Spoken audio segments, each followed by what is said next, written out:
Welcome back. સમાચારો સાથે આગળ વધીએ તો સેવન્થ ડે સ્કૂલની જે ઘટના સામે આવી રહી છે, વિદ્યાર્થી પર હુમલાની આ ઘટના, વિદ્યાર્થીઓ વચ્ચે મારામારી થઈ હતી. સ્કૂલમાં વિદ્યાર્થીઓની સુરક્ષાને લઈને હવે એનએસયુઆઈ દ્વારા વિરોધ કરવામાં આવ્યો છે. ડીઓ કચેરીમાં ઉગ્ર વિરોધ કરી લેખિતમાં આવેદન આપવામાં આવ્યું.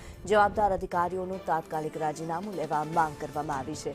શિક્ષકો, પ્રિન્સિપાલ અને ટ્રસ્ટીઓ સંપૂર્ણપણે જવાબદાર સામે યોગ્ય કાનૂની પગલાં લેવાની માંગ કરવામાં આવી. ભવિષ્યમાં ઘટના ન બને તે માટે સ્વતંત્ર તપાસ કરવા માંગ ઉઠી છે. કાર્યવાહી નહીં થાય તો એનએસયુઆઈ ઉગ્ર વિરોધ નોંધાવશે.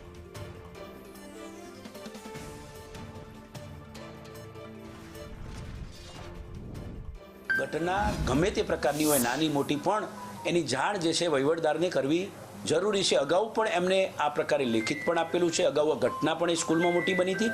તેમ છતાં ઉદાસીનતા દાખવી છે. અમે શાળાને, પ્રિન્સિપાલને, એડમિન હેડને નોટિસ પાઠવી છે અને આ બાબતે એમનો ખુલાસો પણ માગ્યો છે. ત્યારબાદ અમે શિક્ષણ નિરીક્ષકને પણ આ બાબતે તપાસના આદેશ પણ આપ્યા છે.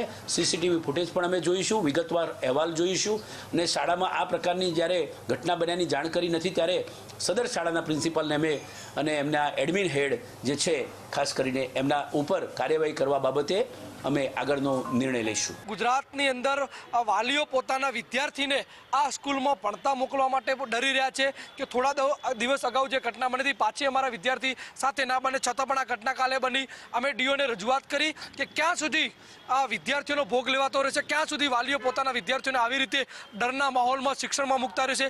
કેમ આ સ્કૂલ પ્રશાસન ઉપર તમે કંઈ કાર્યવાહી કરતા નથી? કેમ આ પ્રિન્સિપાલ ઉપર, સંચાલકો ઉપર એએમસીની જગ્યા છે છતાં પણ હજુ કેમ જગ્યા ખાલી કરવા દેવામાં ના આવી?